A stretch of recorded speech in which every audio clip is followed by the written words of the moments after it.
Hello, everyone, and welcome to another episode of Doctored Up. Glad to have you with us today. This is going to be a little bit heavier topic. First, let's introduce ourselves. I'm Dr. Fee. I'm Dr. Bob.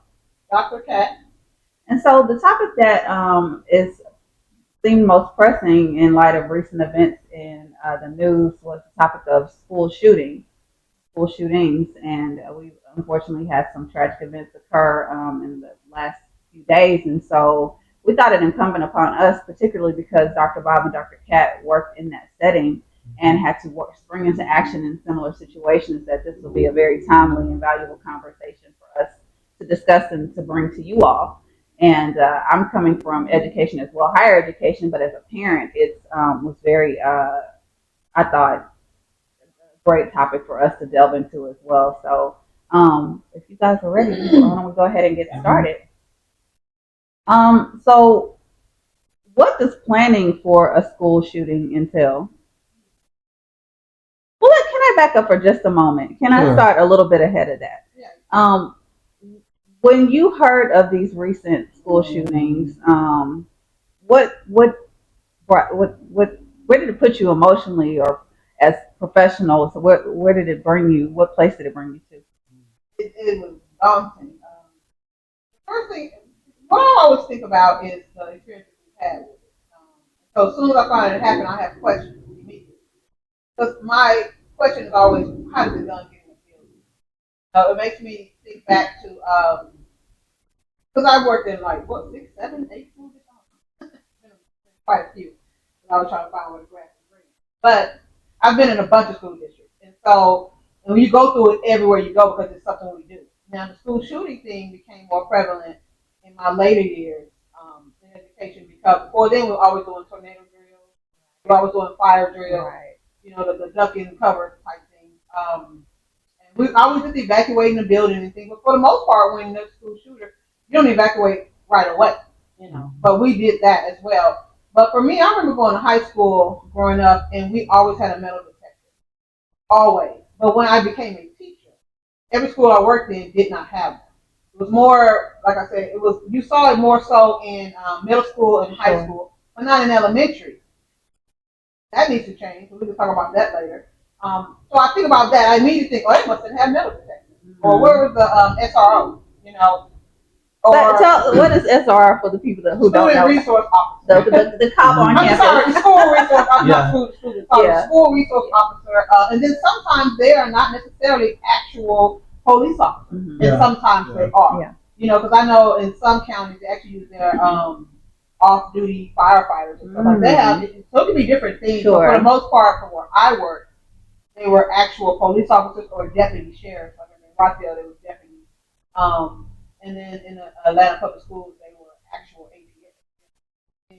But as we just came from Colorado, it was a mixture, right? Some of them had background in the actual police department, some didn't. But I still like to say, that's the first thing I think. Where are the SROs? Where was there a metal detector? Because my number one thing is, how did the gun get in the field? And that's what's scary to me, because we think about our staff and students dying, but the admin are usually on the front line. Yeah. We're the ones who have to go figure out what's going on. We have to research the buildings. We have to jump in action too. So I think about everybody. All the moving parts. Yeah, and it immediately gives you flashbacks to the times that we had I've had situations where it was actually happening. Sure. And I've had situations where it was a threat. It was and it was false. But we jumped in and the adrenaline kicked in, and it still feels the same. And then immediately after that, you're on guard. Yeah. Well, we're gonna get into that. Dr. Bob, thank you, Dr. Kat. Dr. Bob, when you heard of these recent school shootings, where did it take you emotionally, mentally?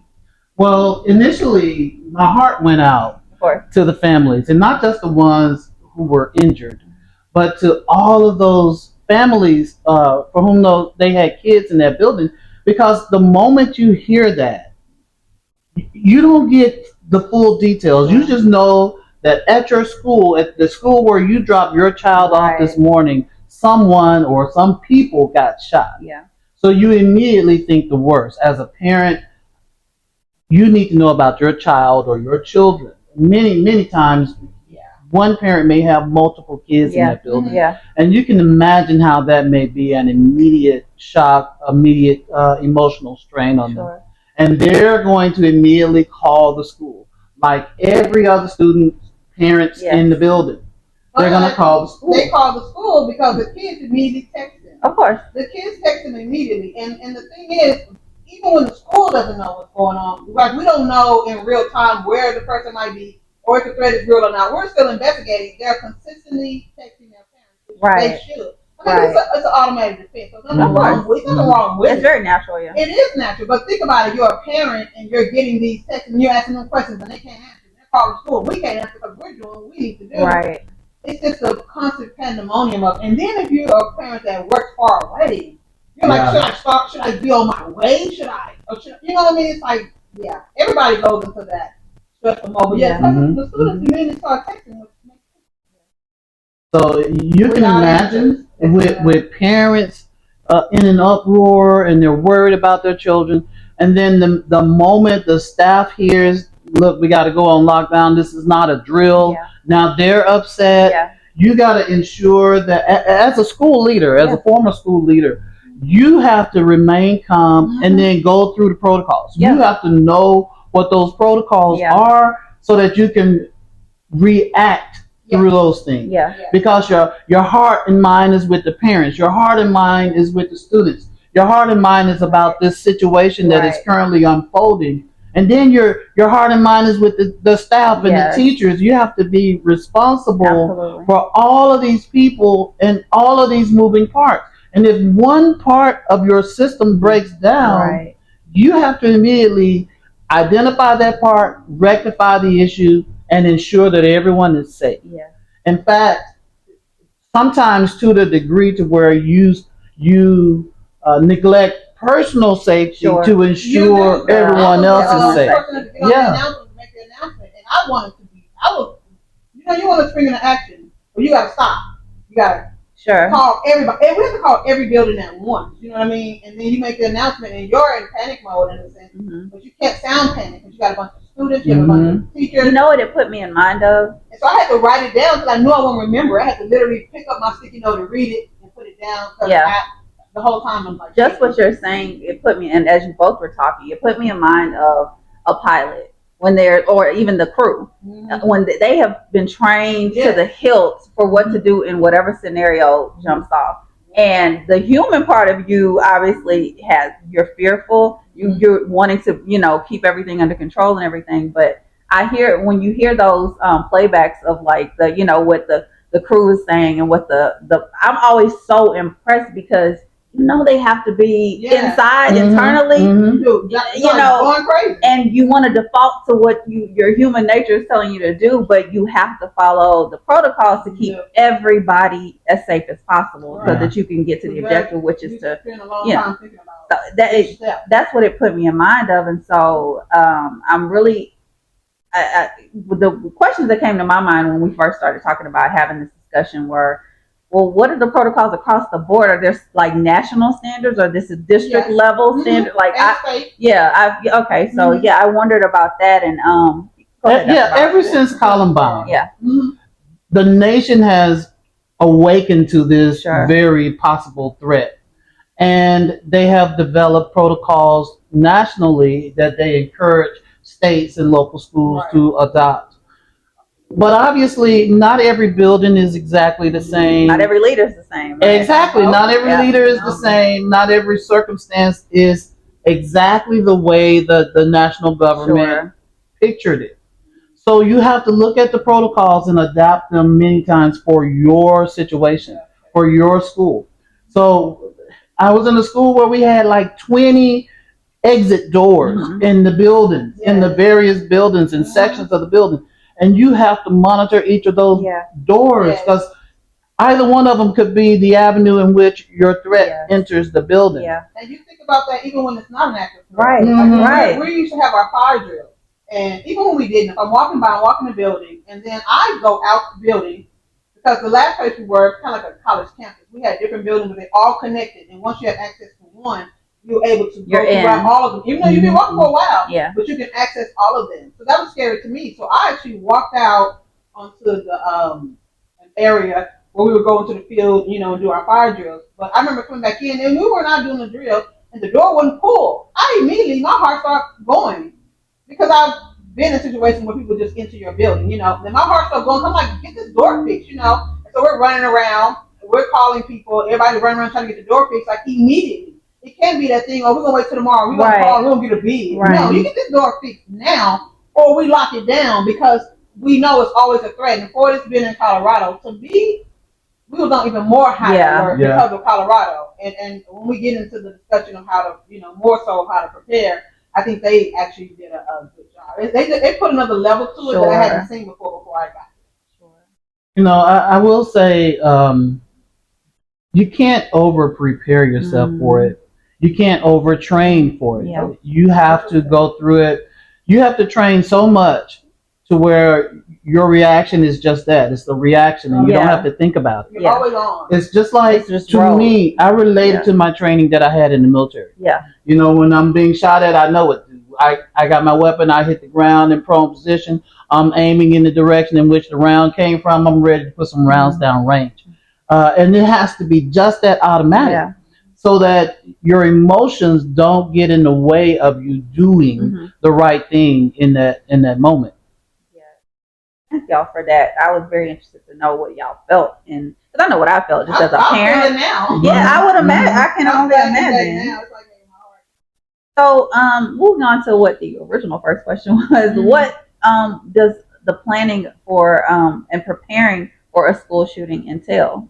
And I know that's probably very loaded, but it is. So where do you start? Well, okay. Go ahead. Okay. We've done it together a lot. I'm gonna let you go, then I'm gonna fill in if you miss something. There's a pre-planning for anyone who cares about themselves and others. It's on your mind before you get to the table. And in fact, Dr. Cat and I have worked together in so many situations where it's like that's what we talk about at night. The night before the meeting. It's always on our minds. And when we roll across something, we add that into the mix. Like, for example, the door, when she checked the door and it wasn't working properly. We got to get that done right now. So in my mind, I'm thinking, man, we got to have 2 to 3 people on call. We got to have at least 2 to 3 companies that we can call on to fix this door. Because it has to happen now. We can't accept, I think I can get by there tomorrow. Right. We can't accept that. Because if we know it's broke, a kid knows it's broke. Somebody knows it's broke. And I think with the cell phones and the social media right now, because when we get into that, we'll talk about that, but a lot of our threats that we found out about were already on social media. Before we even knew what was going on. It's like you're texting people, but you're putting it on your Snapchat. And I'm like, so that whole thing, because we know immediately, my whole thought process is, we know, the kids know. And if they were looking for opportunity to do what they want to do, because everything is not about shooting up everybody because I'm just mad at the world. Sometimes I got one person I want to get, and I can't get to them. But I know somebody on the outside that I can have come in. This door is open.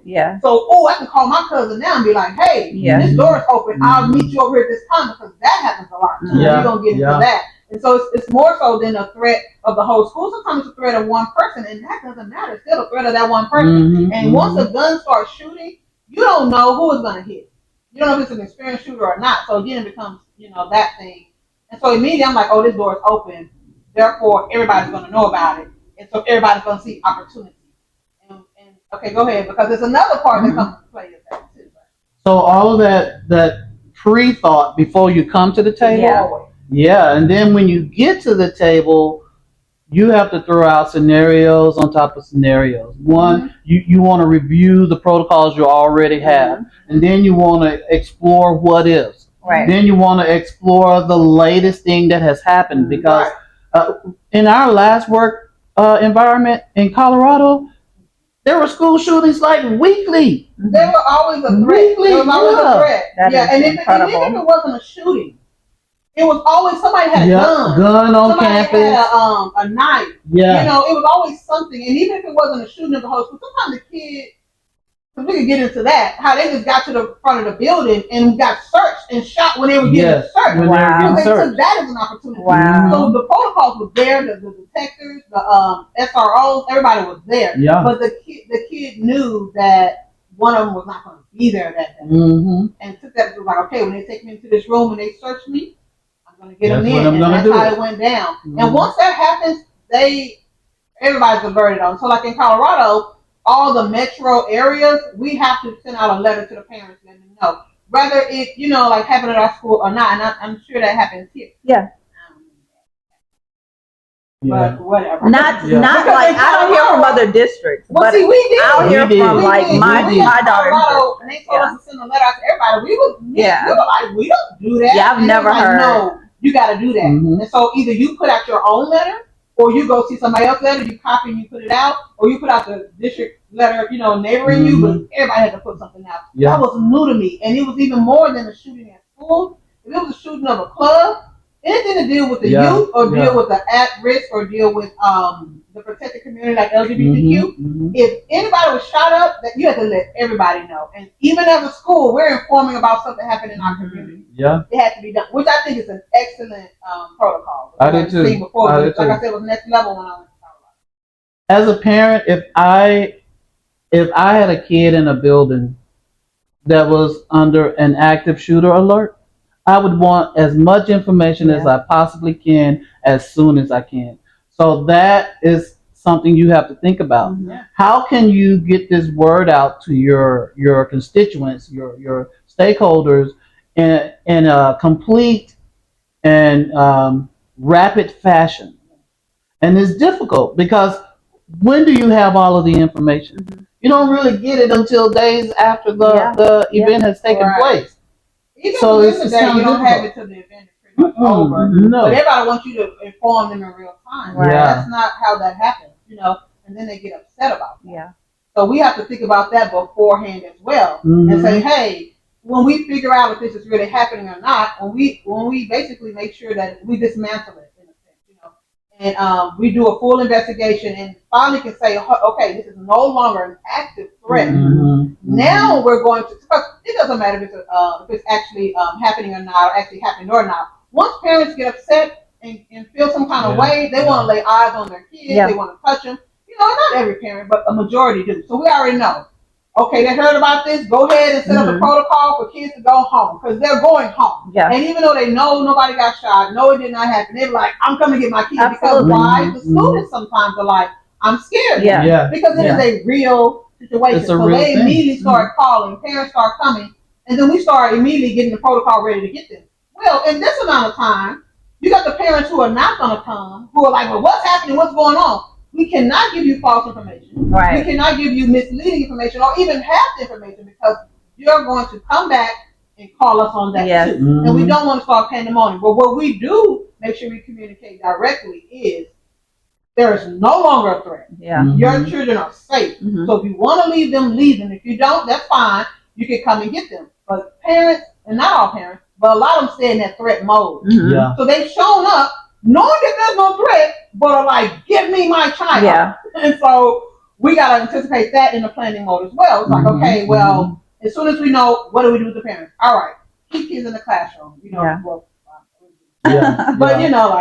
But we think about that too. Like, oh, that was a threat. Make sure you know parents are coming.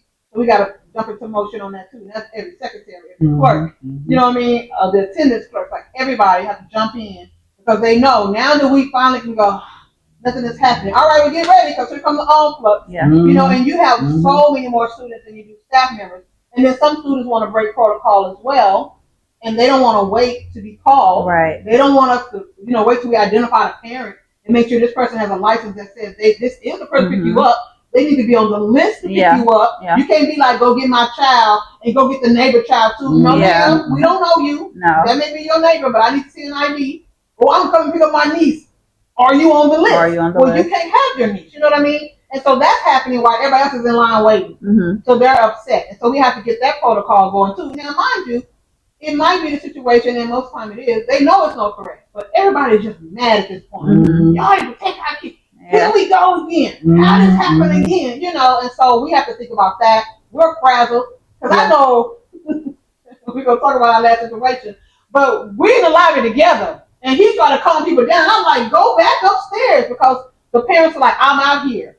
So the kid, instead of waiting on the teacher to call and say, hey, so-and-so parents here, and then the person goes to their room and say, your mom is here, let me walk you down. They just take off. They come down, and because we were a big campus, we had elementary, middle, high all together. Then I got my so then you run down there to elementary. You can't do that because now you're missing. And so that goes on. And mind you, you spend the majority of your day doing that with a threat that's not happening anymore. But you got the whole police department in there still trying to get admin to give them a conversation. Still trying to now, if the suspect or whoever it is not on campus, now they got to go talk to those. All this is going on while the parents are crowded outside and upset, and then the kids are not cooperating either. It's like total pandemonium, right? But the pre-planning is the reason why we have it together. No, don't let nobody go. Lock it down. Close the room. Don't do this. Get out the hallway. No, they can't go to the restroom unless you walk them there. Okay, you stand in the hallway because you're not doing anything right now. Stand in that hallway. The kid got to go. You walk them there. You walk them back because we got to constantly keep track of these kids because you never know. And it just But again, that's in the pre-planning as well. So we talk about pre-planning. A lot of people don't even know we pre-plan even during the summer. Because when they register, I need you to put anybody's name on your student's registration who may come and get this kid. Because in the case of an emergency, if they're not on the list, they're not going. Your kid cannot go. Well, this brings to mind a question for me as a parent. So, and I was thinking about this last night, thinking about some questions that I would just have just as a layperson, as a parent. So there's a lot of pre-planning, clearly. There are a lot of protocols from every level of, government I'm hearing now. How much of this are parents privy to prior to? And here's what. I know parents don't read every little thing or they don't familiarize themselves. I've been guilty of it. So it seems like when these situations arise, the parents are kind of in the dark about what happens. There's only so much we can say because we cannot give you the plan. No. It's a safety issue in that alone. All you need to know is we have a protocol to keep the kids safe. We're going to give you the information as we can. Right. So that means we have like the robocall. We have, because they get the robocall. You get robocall. We have different platforms where you can get emails and special alerts. We have, and then we have certain ways. Well, I didn't get that. But anyway, so tell us to say, just know that we're going to communicate with you as soon as we can. And we're going to make sure we communicate clearly to the public, which might be the news, which might be, the police department, because a lot of them become our spokesperson during that time. And then while we're handling this, they get out and they're the one in front of the camera. Usually it's not us. You'll see like the police chief or somebody like that out there, or a detective or whatever. They'll be out there talking. So just know that we're going to communicate it to you, and we're going to be first to communicate to you if we're safe or not, and communicate to you when and where you can go pick up your child. That's where it's going to end on the first day. Well, so I'll say this for me as a parent, I've never heard that much from the schools and the districts that my daughter has been enrolled in. I've never heard that much, even that. But I think I have a fair amount of common sense. My assumption would be that there are protocols, that you all are working things, but for a parent that doesn't know, and for them, this is the first time they've ever even thought about a school shooting, I can understand why. It depends on the district. Way more prepared than I can believe that. It depends on who you're at. But I think as parents, I think for those that are just in the dark about all of it, that's what brings just an added layer of panic when these things potentially jump off, even if it's a threat that's not realized. The best thing to do would be, if that situation is going on, because we have everybody on our threat on our team, or whatever, our safety team, right? And so because we have a whole other team that's a threat assessment, that's another way that we try to be proactive, and that's in our planning too. There's a threat assessment team where we can kind of identify those students who are probably going to be the issue and things like that. Okay, so now I have to say, you'll have the person who knows that they need to be able to be ready to communicate how we're going to speak. So that might be in the form of a robo. I think everybody does robo, but I don't think everybody uses it for that.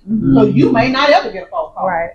There might be an email that goes out that you reach out to every parent, right? There might be another folks. What's the dojo? Class dojo. Class dojo. You might get it that way, but it's going to be very simple. It's not going to be any details at all. It's just going to say threat has been identified. Yes, and that there's no longer a threat. Yeah. Your kids can remain at school, because what we're hoping is you don't come up here. If the threat is, but I know how parents are. You know what I mean? It's like, and you have every right to feel how you want to feel about it. But you be like, I don't trust you. I'm coming to get my kid. Well, come get your kid.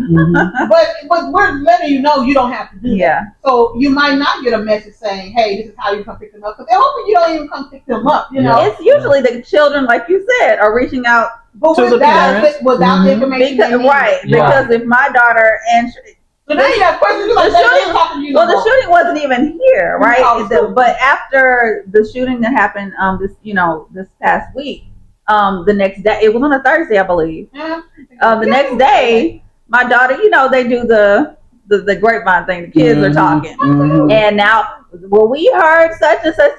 Somebody might, and so and my daughter did not want to go to school Friday. Well, and I would say this too. And I had to really weigh that and pray about that. Lord. And so it was a thing. You know it was, because remember here in Georgia, because we're in Georgia if you didn't know. Yeah.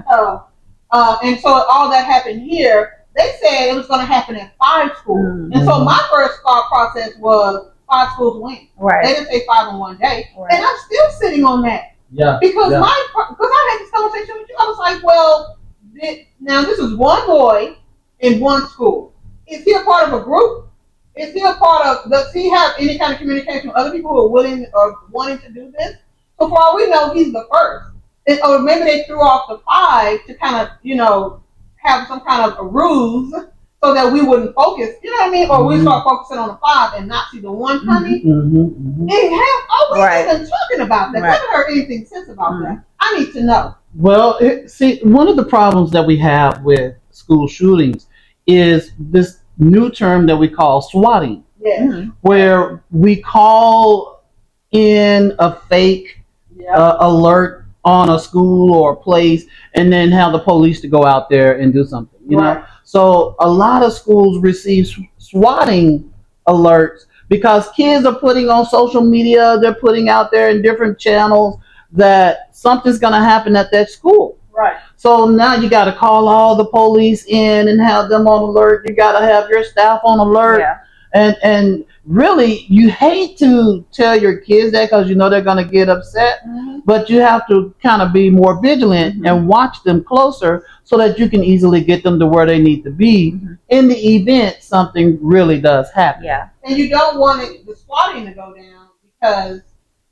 And that happens a lot after something actually happens. Because that's how we had the, I don't know, maybe number may have gone up, I don't know, but I know here in Georgia we had 19 other students from other districts that ended up having to be arrested and going to juvenile because they were, just basically making false threats. On social media. And they were saying it because, I didn't want to go to school. Yeah. This is not a joke. Yeah. You know what I mean? It's not a joke. But some kids don't understand. You know what I mean? All they saw was, we get to be evacuated. Or we get to be out of school, and then if they really think it's a problem, then the next day we don't have to go either. All that because, a lot of students are very present-minded. They're not thinking about, repercussions of what may happen tomorrow. They're like, we get to get out of school, let's go ahead and make this happen. Well, now that's a criminal offense. Yeah. And so a lot of them, and as they said, out of the 19 students, 13 of them were arrested, and they are in the same juvenile facility as Cope, the one who actually did the shooting. Of course, not all together, but you know what I mean. They took it seriously, and I think that's how it should be. Yeah. Because you start pandemonium. Now, what if you got all this swatting going on, and there is something going on? So now you got everybody dispersed trying to handle these false threats, and then there's a lot. You know what I mean? Yeah. So I do think the way to handle that is what we're doing. You're going to be arrested. Yeah. And you better. And if you're the right age, you're going to be arrested. Yeah. So that's one way of looking at it. But going back to the parent thing, I would say you're only going to get the very basic information. Yeah. That's it. And just know that. Now, if you hear that the threat has been, we have assessed the threat and found that it wasn't one, and you decide within yourself, I want to come get my child, go get your child. Yeah. Now, if your child, the next day say they don't want to go to school, that is a parental decision to make. But I'm going to tell you something. A lot of kids don't deal with that well. And it may emotionally disturb you. Yeah. And going to school the next day, that may be hard for them. That's why usually in schools where it actually happened, they go ahead and close for the next day, or even a little while longer until maybe a week or so.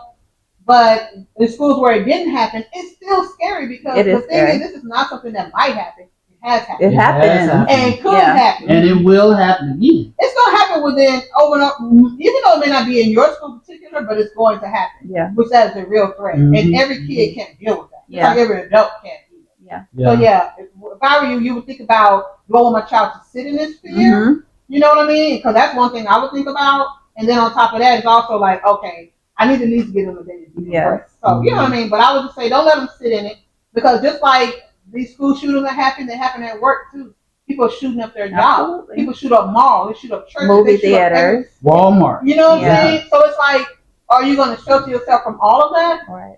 So if you need time to process. But I would encourage you not to continue to sit in it, because with the law, you got to go to school. So I would say talk to your child, talk to your children, let them know this is serious. And yes, I want to hear from you, but I need you to stay as calm as possible. I need you to only give me facts. Don't put in, well, I heard it was 15 people, they had machine guns. Yeah. What are your teachers saying? Do they have y'all against the wall? Because we have the protocols in place where once we get on the announcements and we let them know what type of threat it is, right? Because it might be a soft lockdown, a hard lockdown. Well, if it's soft or hard, that if they're inside, outside, how big the threat is. Yeah. And we know with the hard lockdown, everything locks down. Nobody moves.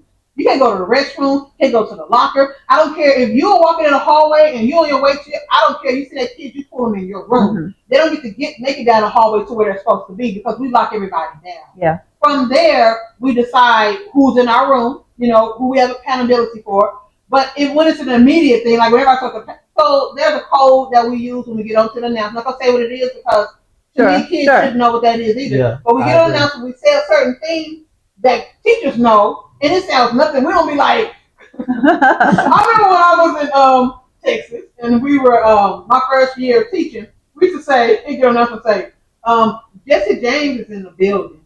Jesse James? You know what I'm saying? We knew that meant right? Yeah. The kids didn't know who Jesse James was, but we knew. When I got to middle school, we used to say, hey, paychecks are early. It was really something that's out the blue. Yeah. And we knew we ain't getting paid early. Maybe once a month. Paychecks are early. Man. And all the teacher heard that, all they do was just go to your door, click, and then you would just go back and you would start, But after we said paychecks was early, the next threat or whatever, the next thing that came on will let you know whether to lock it down completely or to unlock your door. Yeah. And if we heard the right thing, we would immediately be like, all right, students, I need you to get up, close your mouth, get over to the wall. We would get over to the wall, because, schools are kind of made a little differently now. Now we know how to build our schools, but you have to get over to the wall, because we usually have mirrors in our, windows in our doors. And if the person, the shooter, whatever, because they don't have to necessarily be shooters, right? But if they're looking for somebody, they will look in the door, and they have to put it so all the students cannot be seen and we cannot be seen. So we will look. So we used to do the thing where you would block your door, where you would cover your window. Yeah. But they kind of went away from that, which I don't think they should, but they did. They went away from that. So you didn't necessarily have to have your windows covered, but we would cover our windows so somebody came looking, you can't see us.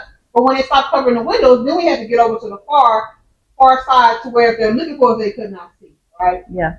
So that was a thing that we had to do. But anyway, saying all that to say, so it's levels to it. But we did have certain sayings that would only teachers would know and students wouldn't.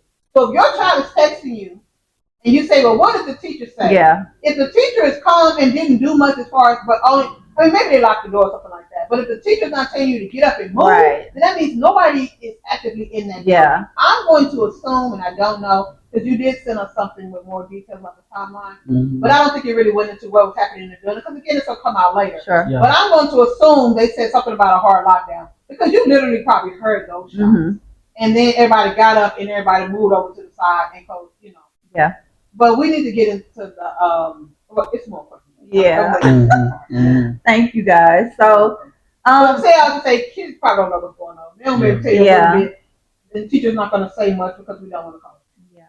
We've been kind of alluding to it, but I just want to call it out that when we do our planning for these types of scenarios, there's planning for the before, there's planning for the during, and there's planning for the after. So that we can get, if we have to, so that we can get through that situation. Because we're relieving people as well. Because think about it, you got everybody in their rooms, they're waiting, right? And so we will tell the teachers, lock your doors and don't open them, right? And then the only person who can relieve you is an admin or police, right? In a lot of situations, it'd be just the police. But we include ourselves as well because we have the key. So you can unlock your door. So if somebody comes jiggling your door, that could be the perpetrator. It doesn't necessarily have to be. So no jiggling of the doors. You hear that, don't go running toward the door, and don't let your students go through that, because I've heard that happening as well. You wait. If we're going to let you out, we're going to let you out. You're going to let yourself out, and you don't let nobody in. No matter what you hear, no matter what you see. You have a key. If they ain't got a key, nobody moves, right? But we've had, teachers to be like, you want to look outside. If you lost your mind. But you just never know. And so when you talk about your planning, you plan for people making the mistakes too. So you automatically say, hey, this is the behavior in the room. This is the behavior after. This is the behavior while you're waiting. Can they go to the restroom? No. But they will ask you that. You know what I mean? Well, can they do this? Can they do that? They want to check on their siblings. Man, nobody's moving. And why are you talking? Don't talk. Nobody on cell phones. Nobody, not even the radios, because the radios let the perpetrator know where we are. I say you have to lock it all down. Because that's different when we're having a tornado drill. You better be on the radio. For sure. You know what I mean? Even a fire drill. But when someone else is now going to breach our communication, we have to know how to move with each other. And that's when we do our cell phones. We can get on our cell phone and do little things like that. But we're not texting no teachers. We're not even doing that. Unless, God forbid, be outside their door. That's totally different. That's different. You know what I mean? But we ask people to stop communicating because we don't want the message to get you, and we have to communicate with each other. But just so you know, we drill it down to even that. You know what I mean? We drill it down to the color of our cards. If you got a missing child, we want to see that red in your window. Don't cover your window because now you got to put a color there. And so we can see, okay, nobody's hurt, but somebody's missing. Or somebody's hurting. So that's another color. That's something else. Okay, so as a parent, hearing all this now, talking to you guys, it's reassuring that you all or that districts and schools are planning to that level and that nothing's really left to chance. Now, because after every time we do the drill, and especially when something like this happens, we do even more drills. When we were mandated to do a certain amount every month, tornado, fire. And just safety drills. But we step it up when something like that happens, especially when it's close, because we want to also reassure the community and parents that we're doing even more. And because every time we have a drill, we realize something else we need to work on. If it's not the teachers or the students that are messing up the plan, because that does happen, or admin, because everybody does it, we'll figure out, we didn't think about this. We think about our students who have disabilities, you know what I mean, where they're going to be. We think about who's absent that day, because we have teachers who are absent, we have subs, so now we're like, when subs come in on this day, give them the plan automatically. They got to know what to do. When the subs come in, they got to have a role automatically. Little stuff that breaks down during the day, that's a basic thing, we're like, cannot happen, because we'll have a drill where we didn't think about it. And then we'll be like, well, these students were missing. They had a sub today. We're like, so now we know from now on, starting the next day, when the sub comes in, they have to have that protocol. But we don't know that until it happens. So the more you practice it, the better. So if you find that, and I would say this as a school, as a community, or even as a, what they call it, something else now. It was PTA now. We keep changing it. PTO, whatever. The parent council, committee or whatever. It's PTA. So whoever that is, when you find little things happening, like you say, hey, I feel like they need to have more drills on this, and I don't think they're having that, then that's something you push toward the admin. You say, hey, we need to have more of that, because I'm telling you, you're never fully prepared, and there's always going to be a breakdown every single time. And it might be minor, but it's going to be something, and that minor thing could be good. Because I remember... I just remember little things happening where a kid would be like, well, that side door over there, what? What you know about that side door? Well, I can just jump this fence and I can go under what? So, hey, go look at that. And so now that's something else we got to add, because now that's another way to get in that admin and teachers didn't even know about, but students know about. You want to kind of listen. You want to have this conversation with students. You want to kind of tell them what the plan is as much as you can, just to make sure that everybody's all in, because our front line is really our students. Yeah. And they be telling us stuff that you're like, what? And as long as we have communication with them and kind of let them know, well, y'all, this just happened, it's kind of be brief about it. We have the counselors go around and talk about it. Then they start giving us more information, and we can be even more prepared. Because the kids probably know more than the parents know as well, because they go through our drills with us. Yeah.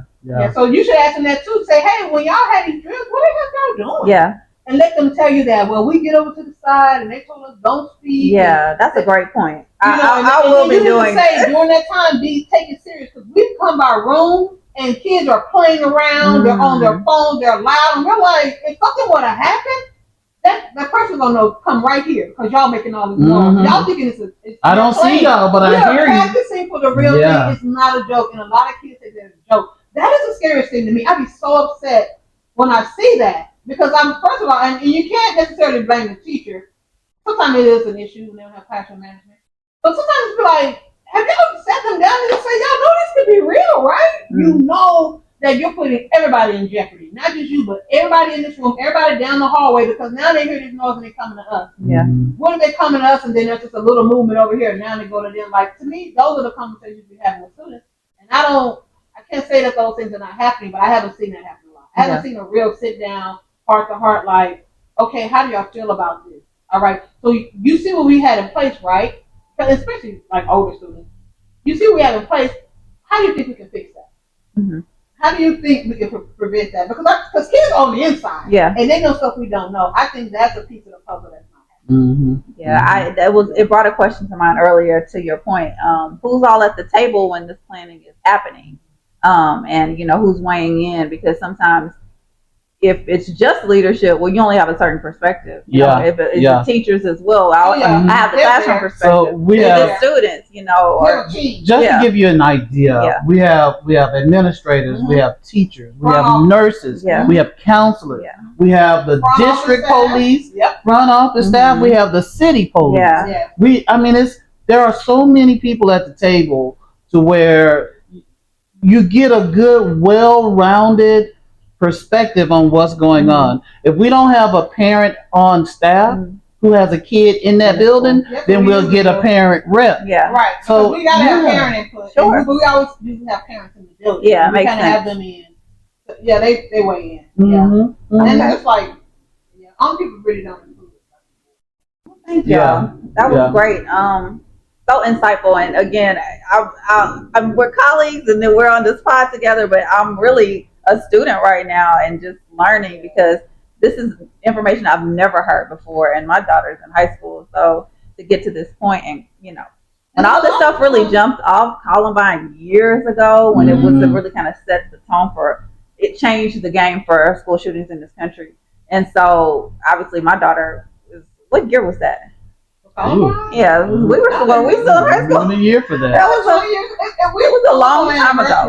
Well, I mean, the point that I'm making, we don't have to look it up necessarily now, but the point is, my daughter's in high school, and I've never heard this much great information that, for me, is comforting as a parent to know that there are so many eyes and ears and minds put together on keeping our kids safe, keeping faculty safe, and staff and leadership. So it's great to hear that.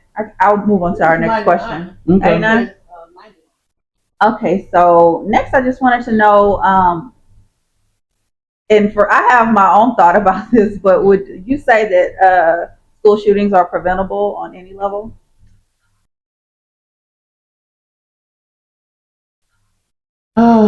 It would take a lot. It would take a lot. From a lot of different people, not just from schools. Right. Schools by themselves cannot prevent them all. No, schools by themselves cannot prevent them all. More than just shooting. That was in my spirit the other day, because I was just like, we keep thinking about shooting. You know how much damage somebody can do with a knife? How much damage somebody can do with a chemical weapon? We need to think way more than that when we're doing our checks or pre-checks. Preventable, I think we can be in the 90th percentile on 90% how to preventing them. Like we can quell the threat. Absolutely. Maybe not completely stamp. You're gonna have to let go of a lot of things though. Some things you have to give up to ensure the safety of your children. You know, you have to give up some of those some of the scenery, or I'd say the ambiance and the way things look. And some of the freedoms. Period. You have to let some stuff go. Come in and know that your backpack is gonna have to be clear. Right. And not mesh. Right. Clear. Wow. Like purse clear. Lunch bag clear. You know, or limit what that can. You gotta pull that binder out. Search. And I don't care. You're gonna have to. Pockets. Yeah. Somebody don't have to probably touch your child. That's gonna be okay. We're gonna need the wand as far as the metal detector. And this is the thing, not just a metal detector at the front.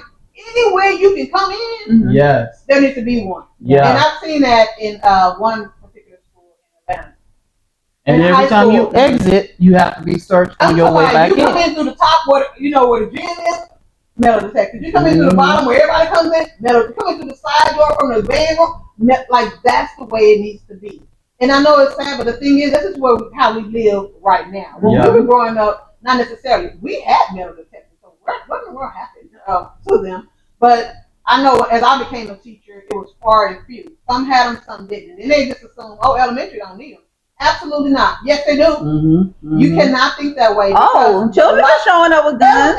Obviously. Bringing the weapons. Yeah, they're showing up. A lot of them are. But then sometimes people just target elementary schools because they think they're soft targets. They do. So those kids are look at Texas. Vulnerable. Uvalde, for example. Come on. What, as an administrator, there is so much you have to consider. Yes. When you get your budget for a school, they don't really identify certain dollars for safety. Nope. They just give you money to educate kids. Right. Yeah. The only way you get money specifically for safety is that you write a grant, which we did. You know, you have to go out and beg for stuff, which we did. But the walkie-talkies that are a straight transmission to the police department or to the district. Or like to the everybody district. don't have that. Everybody, No. So you have to allocate, as an administrator, I had to allocate dollars specifically for safety, knowing that I'm pulling from you have academics. to prioritize safety. Yes. You have to, especially in Colorado, which in my mind, it may not be Tornado Alley, but they may be school shooting alley. Yeah, it is. Because you have to have, it starts from when you enter our campus, right? Our parking lot. Yes. Not even the building, but the parking lot. Cameras need to be on the parking lot. Yes. You know, when we have people out looking, and we have our SROs who might walk the building, but then sit and watch the camera. And you need somebody to do that. If you don't have somebody who's going to literally sit all day and watch the camera, that's an issue. Pay for that body, because that is so important. I think that's a good preventable way. And then, so they're watching people coming in. You know? From there, let's talk about getting in. Because that's where my frustration used to come in. And I got, a little extreme with it, and people got mad at me, but I didn't care. Because I thought about it, I get out, and I'm walking in the building, and I'm getting ready to buzz in. And this is how we did, we buzzed in. And I think at most schools you buzz in now, because that became a new thing. I remember when that wasn't the case. But you buzz in. And so, on the front line, whoever you have at that front desk, that's a problem if they're going to just buzz everybody in. I don't need nobody lazy there. I don't need nobody who hasn't been trained. I don't need nobody who don't know anything about the entrances and exits of a school building. I don't need anybody who don't know about confidentiality. I don't need anybody who's going to be too lazy to identify somebody. If somebody buzzed, and I don't even care if you know me. If I don't work there in that moment, if I'm a former employee, I don't get in. I don't want you to buzz and be like, oh, I know her. No. You're supposed to identify me. Yeah. Pull out my ID because I no longer work there. State your purpose. But if I'm buzzing and I tell you why I'm coming here, okay, you got an appointment? Oh, I got an appointment to see Principal so-and-so. Hold, please. Don't be like, okay, come in. No, they got no appointment, but I'm going to tell you it happens all the time. It happens all the time. What happens for me, I walk behind somebody. Like I said, I'm coming back from lunch or something like that. I'm behind somebody, and I'm watching how they're going in the building. Oh, I come to pick up so-and-so, Oh, yeah, I come to pick up my child. Okay, but no other question. Why are you asking anything else? But that's what happened. So then, I remember coming in. So this is another thing, what I'm saying about the level of how we can prevent. Who's at your front and who are you letting in? You got this bulletproof glass, but who cares if they get access to the building? Because there's gonna be and this might be a scenario where they're like, okay, well, I'm gonna shoot you. You don't buzz that button and let me into the next level of school. And then you don't know if the person in there is gonna risk their life for the whole building. Probably not. Nope, they're gonna hit that button. Because I'm not. I'm gonna see if I can. I'm not gonna shoot you, but you shoot me. But at the same time, I'm not gonna have a gun on my hip. You can't do that in school. Whatever. Okay, so still like to say they buzzing in, right? You let them in on just one question. Absolutely not. If you say I'm coming to pick up my child, what is your name? What's your child name? And my thing is, when you ask them what class they're in, they don't know. That's your child. You don't know what class. Okay, fine. I'll look it up. And many of them don't. No. You can look it up. Many of them don't. You can look it up. But you need to know your child's name. I need to see your ID. Yep. I need to know your. I need to see your ID. The camera's right there. Hold your ID to the camera. You know. Yep. Oh, and if you don't have a camera, then you only got a buzz to get a camera. Those are the levels you need to go to, right? Yeah. And so when you come into the school, then there's a machine, right? And you put your license in, it'll let us know if you got a record, if you're wanted, all of that. All of it. Absolutely not. We go ahead and take your picture because we don't need it. We take your picture to let us know that you can't come back and you got to get out of our building. I don't care if you got a child here or not. You got a record. There's something wrong with you criminally. You cannot come into our building. You cannot come in. But that goes down to cold-blooded. But hey. And then at the same time, there should be a metal detector there too. Yeah. Because we were in a situation where it wasn't. You came into our business, you got buzzed in, you need to go to a metal. There was not a metal detector there. That was a problem for me, right? Because we've had people breach our security, so we have to beef it up after that. So say you come in, right? But this goes back to the delivery driver, right?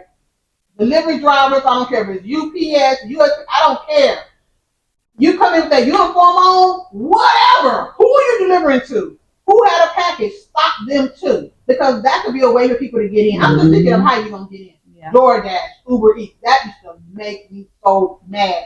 I come out there and it's just random folks walking in our building. I'm sitting here like, and then they coming down and they dapping up the high schoolers because they know them. Oh, that's your homeboy? Like, how did you even get in this building? So I cut it all out. I cut out DoorDash, all that, and I know they was pissed. I didn't care because all I thought was the threat of. Because I sat there and I just watched how people it was a breach. How they get into the building? Now just thinking there was a kid in the building, or even a former kid. Because sometimes you get put out and then you want to come back and get pissed off because you got put out, or you got beef with somebody here. You got suspended and they didn't, or you got expelled. So now you come back to get them. You know all our secrets. Yeah. You know the front lady's so nice you're gonna buzz anybody in. You know what side doors are probably broken that can probably come in. And then now you got this so you can come in as an Uber driver, as an Uber Eats person, you can come in pretending to be DoorDash, you can come in pretending to be because you already know, this person, they just met me. Yeah. Amazon. Right. Anybody. So to me, the front person needs to know who and how to buzz people in. And if you got some little softy up there and you can't move them because they're such a good clerk, put an SRO. Or put somebody there. Put someone there. Be law enforcement. There's a body there that is strictly there to guard the life. And you gotta think, well, we ain't got the manpower for that. Well, is it worth your life? Right. Because these kids are very smart, and they're getting more calculated. And I don't think we need to be looking at kids, it's adults too. Because adults have lost their mind. Yeah. And they probably just say, I'm having a bad day. Oh, it's a school over there. Let me get in this school. You should not be able to get in. So that's the first line of defense. I also think about the metal detectors to make sure we're not having knives, guns, and stuff like that. And then, what do we always say? Look them in the eyes. Yes. You look a kid in their eyes, and you can see something right. The kid come in looking a certain way. Whoa! Because I used to do that in my classroom. They come in. You alright? You alright? I'm just having. I have a seat. Because if you are intuitive, you know what you should be. You feel it, you know what I mean? And if you have a kid that's jovial, and then all of a sudden they come in one day looking out, what's wrong, baby? What's wrong with you? Like, come on. Y'all go to special.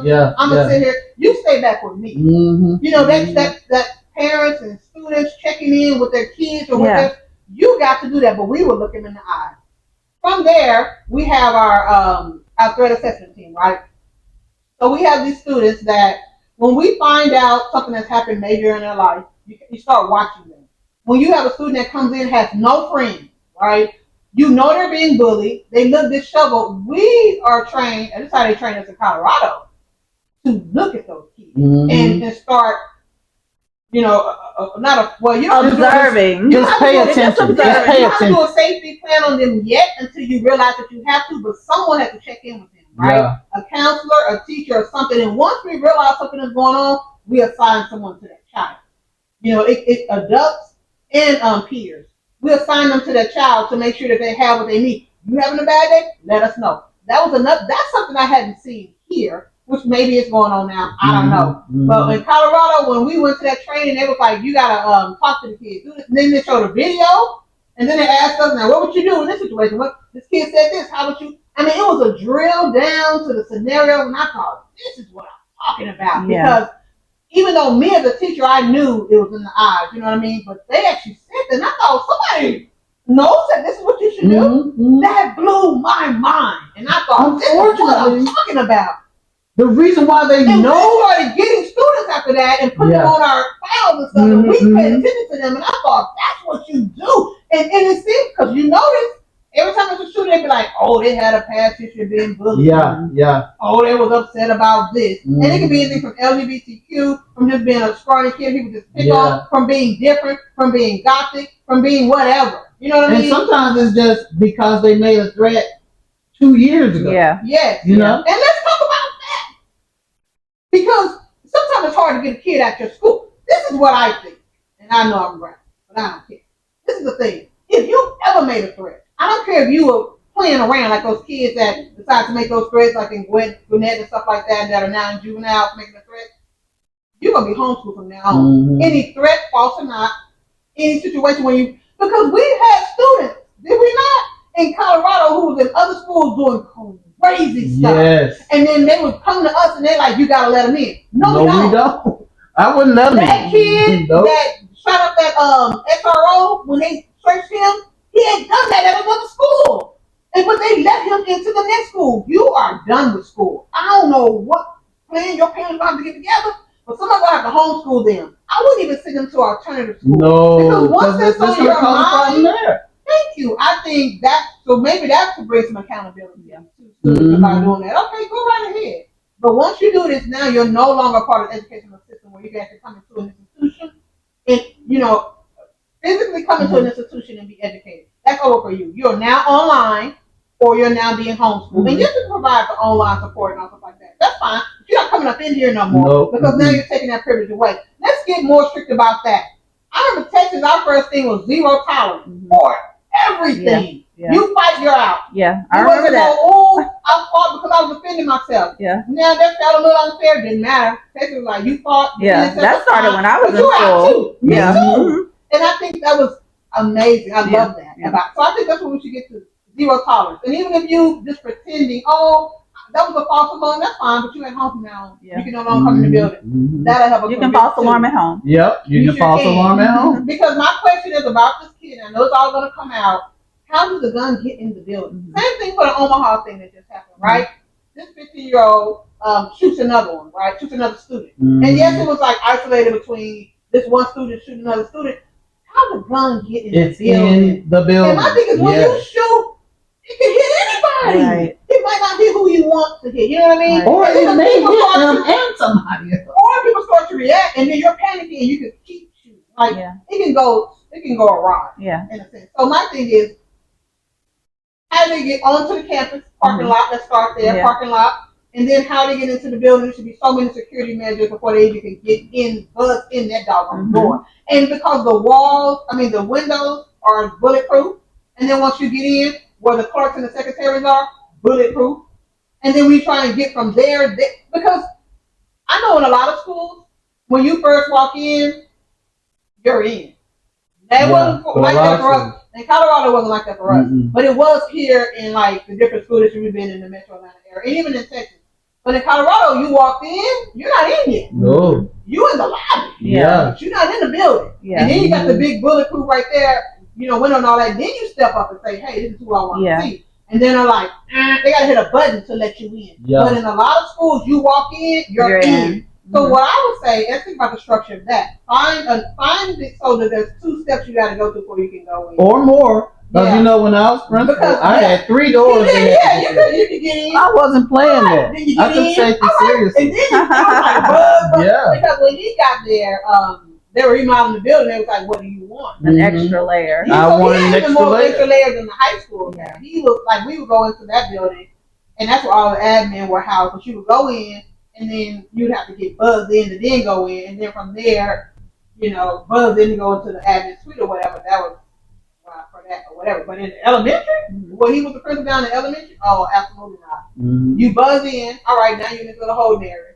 You buzz in, all right, now you're in this another little holding area. Then you get buzzed in, then you can go. Then you can go to the Loved it. And you felt so. We had so many ways where we could stop you.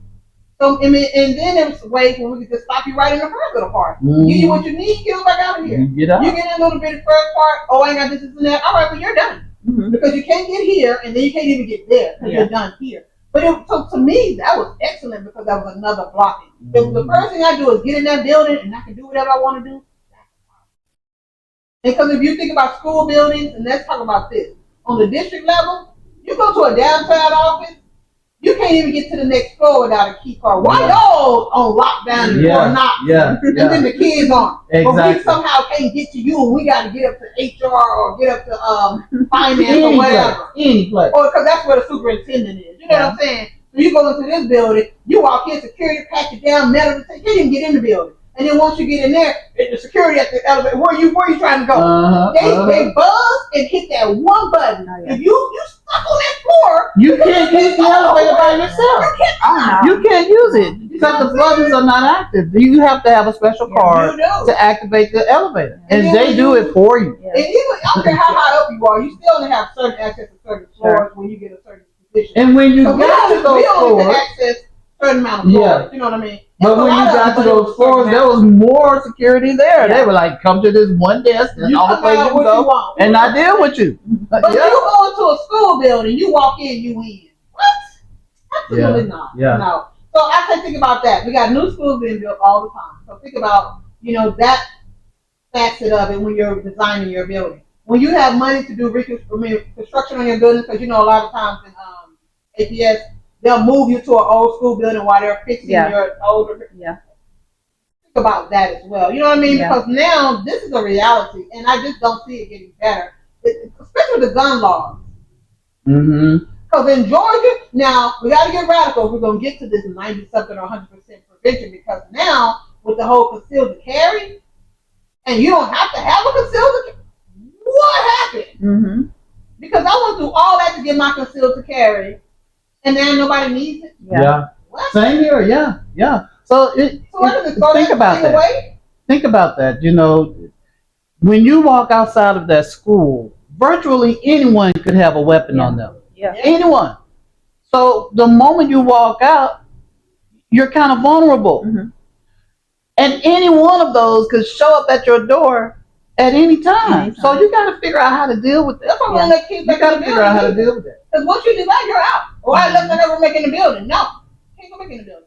And I know parents might get a little upset about that because I know they're like, oh, that's my backpack. You see tomorrow. Mm-hmm. You have to build it. You have to build it. We're done. And if you're having practice and stuff like that, we pull everybody to that, like to one little area, and that's it. And you go to you use that door nearest the gym. Try and go through the front door, the front office. You're done. You're done. And then I left something. You're done.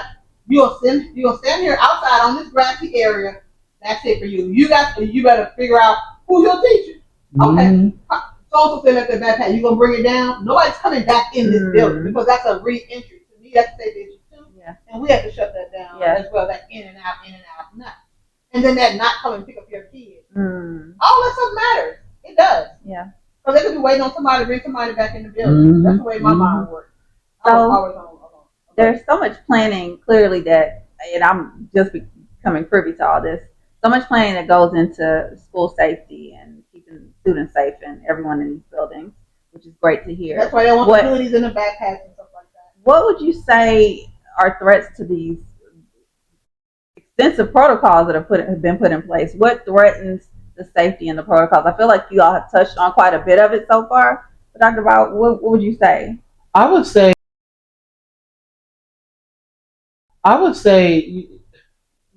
one thing that we may overlook that is definitely a threat at times are the parents. Mm-hmm. They complain because we don't want hoodies in the building or kids wearing their jackets in the building where it's easily to conceal something. Yeah. They complain about that. That's they complain. You know that, right? When the trench coat, they was like, why are you wearing that if you don't need it? They complain about searching kids at the door. This not a prison. Why they gotta feel like they're in jail? They're still on that. Yeah, they still do that. Wow. They still do that. They complain because they can't get their kid when they want it during a lockdown. You know, the whole reason why we got lockdown is to keep people out. Right. So don't expect to come in if we're under lockdown. Yeah. We're trying to keep people out. Right. It's doing what it came to do. Exactly. Right. But and then because it's like a lot of times I know this happens in the beginning of the school year. I want to walk my kids to their room. No, we don't do that. We're not doing that. You know, sometimes they be a little more lenient with kindergarten and pre-K. But no, after that, no, baby, we got them. We got them. You say you kiss at the front door, and we got them because we cannot have all these people in the. We cannot. Right. You know, then we got to figure out if you enter, but did you get out? Yeah. Can't do it. So yeah, I mean, basically, some of the desires that the parents want become a major threat to our protocols, to our system, and ultimately to all of our staff and students. And I imagine too, the parents communicating their displeasure permeates to the students, and so and their adherence to the policies and the procedures, and so I would imagine that would. I would just say great on it as well. I understand the desire because I mean we understand why the desire would be there to have free reign to come and get your kid when you want, be with them in the middle of the day. I want to come have lunch with them and things like that, and we do make allowances for that. You know, we have situations where you come back. But if we ever say no, it's really safety for your kid. It has nothing to do with you. I think a lot of times it's taken personally. You know, that's my child. I should be able to. Man, y'all have given us the authority and given us the trust to take care of your child. Let us do that. So if we have to tell you no, it's for a reason. We're not. They just, they just rude up in there.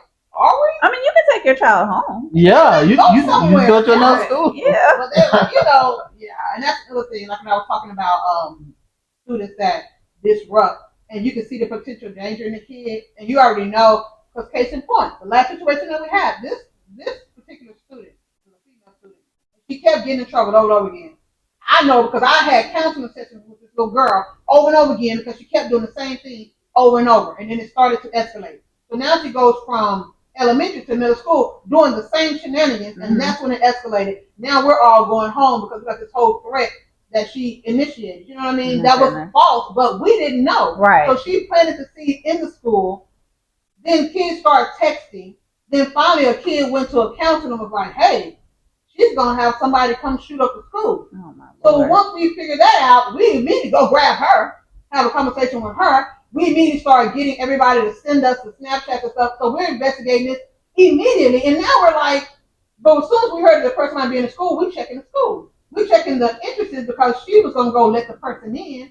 It was a thing, but we immediately went into the mode of we interviewed a bunch of kids, talked to her immediately because she the one, and we had to figure out that it wasn't an actual threat. Then, but when the police showed up, at this point, kids already texting their parents, right?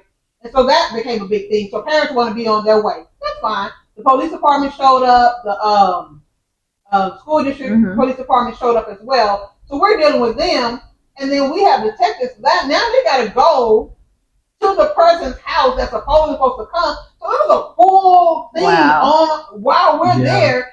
Now parents are showing up. And we're trying to get the parents out, and that's when it became pandemonium because they're like, getting my child. They fussing with each other. They pushing each other. Yeah. Then they fussing, and then we got staff members coming in crying because the parents going off on them. And we're like, hold up. You know what I mean? It was just off a threat that wasn't there, which was fine, y'all, because we did need that practice. Sure.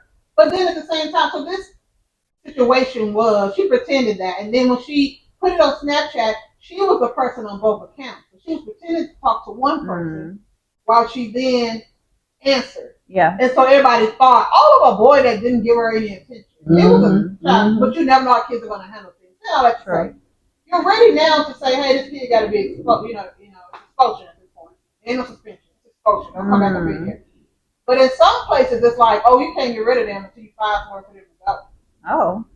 What did it do with me? I did. And get this. Home. Get this. Now, where we were in Colorado, if we did get around to letting them go, they wanted the school to pay for them to go. Now so it's supposed to come out of your budget. Yes. Go to the other school. Yes. After you came here and put us all in danger. I mean, crazy, because you got this person talking about, this person about to come up here and shoot up this and that. Oh, okay, well, let me call my people. Yeah. So they can come and shoot up on my behalf. The pandemonium. And I mean, the kids being upset, calling the parents, they're crying. Now they're going to the school board. And when I tell you we handled that beautifully, but people still came after us like we didn't. Well, that was going to be my next question, as a matter of fact. Beautifully.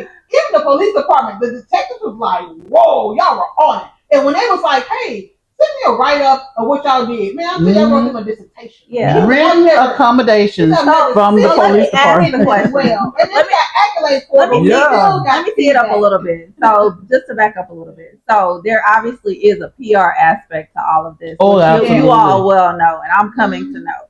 So, there's the part where you boots on the ground, and you're having to plan and put these plans into effect and activate when things happen.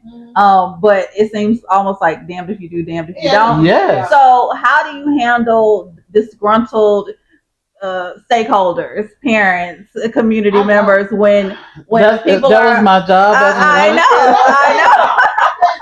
That's what I want to know, Dr. But like, I didn't, because my thing was, but it was actually my position too. I was supposed to. You know what I'm saying? But I'm not going to do that with you. Yeah. You know, we gave the facts. That's all I did. Sure. We gave the facts. And we can debrief the staff too, because a lot of staff don't know what's going on. Yeah. They don't know. So at the end of the day, we have to bring them all together with the police department and with the district people, and come together and say, hey y'all, this is what happened. This is the story. This is not the rumors or whatever. Yeah. This is what happened. This is why we did this. This is why we did that. Because sometimes you're inside the building and you still don't know what the outside people know. Sure. So you're upset about that. So that's when we got together and we talked to them. This is what we did. And then that's when they came forward and was like, y'all should be proud of them because they did this. Like, we have never seen it like that. Because I'm telling you, we were on that, right? Yeah. So then we get down and it's the end of the day, right? But then now we got a board meeting. And then the parents who still, I heard there was a shooter. Y'all said it wasn't, but I heard it was. And y'all hiding stuff. They had guns blazing. What? Yeah. If you think we're not going to, the police department jumps in, we don't have a say after that. Yeah. You know what I mean? Yeah. And the police department's not going to lie about, not to say it's impossible, but they're not going to lie about what happened, because now they have a role in it as well. So we literally got people being dispersed, going, putting all these pieces together, and we're giving them the full layout, the full report about what happened. Even the police department is like, y'all get this, y'all get that, send an email, tell them how great we did so we could send it to them. They didn't want to hear it. Because they're like, if my child said there was somebody running through the hallways with a gun, my child said they saw a gun, then there was. And so what can you do about that? I don't deal with that kind of stuff. I just give them the facts and I move on. Y'all say what you got to say. But, being the head, and especially at the district level, I had to be the face of the district. Yeah. So I had to deal with all of that. So I explained to them in as calm a manner as I possibly can, everything, all of the facts. And then I told them, these are some of the things that we're doing, and I'm asking you for your trust. You gave me your kids. You trust me to do it. I'm asking you to continue trusting me. I'm returning your kid today safely. He or she may have been a little scared, but unfortunately, it's just the reality that we live in. We get threats. Yeah. And then I returned your kid to you, just like you brought him to me, right? So you have to try to get them to see rationally.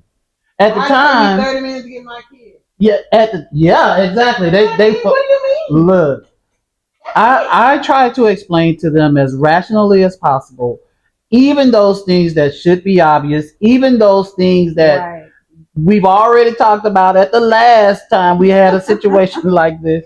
I have to continue to do it, and it's so unfortunate, but it's administrators now, they have to know that they're going to be experiencing this more and more. In fact, my daughter is an educator. She's still in Denver. Yesterday and today, they had threats called for their school. And it's happening so much to where there's a word for it. When you say swatting to an educator, they know somebody calling threats into a school, causing all kind of police to come and show up at the school, and now school is about to be interrupted. Even if they're just sitting in a corner somewhere in a classroom, teaching and learning is about to cease because someone called in a swatting on a school. And a lot of times that's really what they want. Yeah, just to be disruptive. They're not trying to hurt anybody. They don't want anything bad to happen. They just want to be out. And then on the flip side of that, after all of these swatting and teaching and learning stopping, at the end of the year, now we want to grade you on academics. Yes, now we want to grade you on academics. How come your kids aren't doing as well as the kids at the other school? Well, how come the scores drop? But man, we didn't have nearly as much academic time this year because we had so many swatting calls. So we were sitting in a corner when we should have been learning. Yeah, so it's ridiculous. You say, when you get on, you say it's a soft lockdown, or even if it's hard, whatever. If I had to push that number 3 and talk to everybody, your whole mindset goes somewhere else because you just don't know. And then you want to know what that was. And then you go home, you tell your parents, again, but the thing is, we still have to say something because you just never know. You never know. And so, but they take it to level 10 when it probably was a level 3. But regardless, doing it so much and doing it every other week, it becomes a bit much. And it just disrupts. You got to think about all that time is quality educational time. You just can't get back. When stuff like that happens, you can't get back. Go ahead. I'll just something that maybe the average person doesn't think about. We couldn't advertise or say too much when we were even going to do a fire drill. And even that put us between a rock and a hard place. If you, in terms of the instructional, in terms of the parents, because if we do a drill, some kid's gonna text and say, "Oh, we're leaving the building, something going on." Parents gonna think it's the real thing. They're gonna get upset. And one time it was literally a microwave that. Yes, someone. Somebody brought the popcorn, but the my God! Yes. In the oven in the cafeteria, and we're all having to evacuate really quickly, and but so they make everything a thing after that. Everything. So you can't tell the parent we're gonna do a fire drill because now they're gonna tell the kid, "Y'all got fire drill at 2:00." Right. So now it's not a drill anymore. Right. So if you do the drill, somebody's going to text home and they're going to tell the parents. And just think about this. If everyone knew about the drill, that would be the ideal time to have someone to come up and shoot up because we're all going outside. And we're all in one place.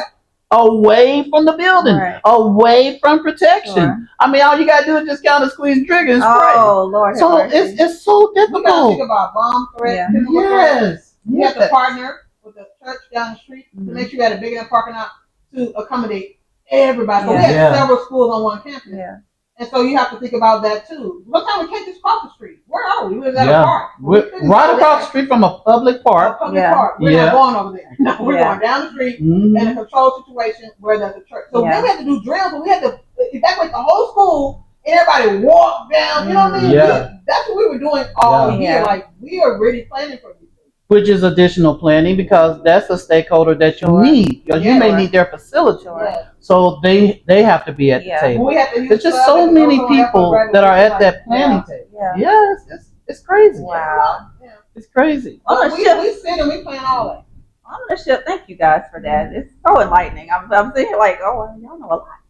I'm gonna shift a little bit to something I think that many of our minds went to with this latest school shooting at Appalachia. What role do parents play? What is the responsibility of a parent when it comes to these matters? And I have personal feelings about it, but I also have an objective view about it as well. But I'm very interested to hear where you stand on that.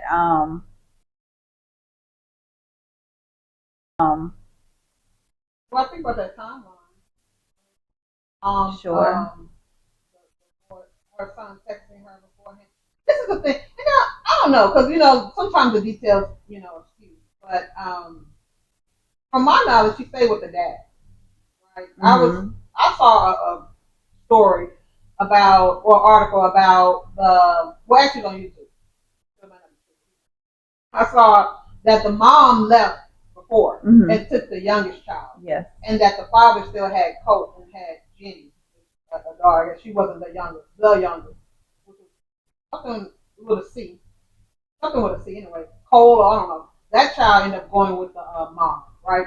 So from my knowledge, Colt did not live with the mom. Clearly was still in communication with her. And well, the article that you shared, the newsletter that you shared, Dr. Bob, supports that. No, it supports what you're saying because it says the call she made, she was 200 miles away in another town in Georgia. So there's only so much you can do, right? And sometimes, now if a kid shares with you, automatically your child, as a parent, your child automatically is giving you ideas about what they might do, or even if they don't even tell you what they might do, but you know your child. Sure. Yeah.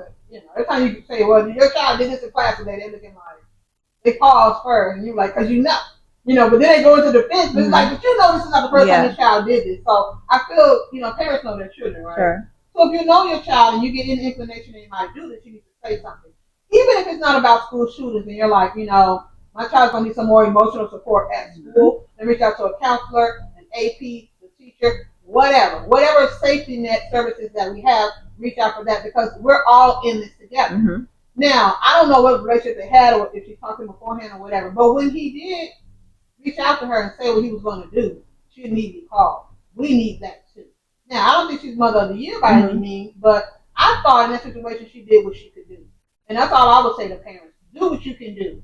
If you see something brewing, then say something. And then, like I said, it don't have to be a school shooting, but we've gone away from school to literally educate. And that's really our only purpose. Yeah. All the other stuff we're doing, we were not supposed to be doing. When teachers wear all these hats of being a nurse and a counselor and all that, we don't go to school for that. So we're not experts on that. Sure. So when you look back and you're like, well, why didn't the teacher? What do you mean? The teacher was taught to teach. Yeah.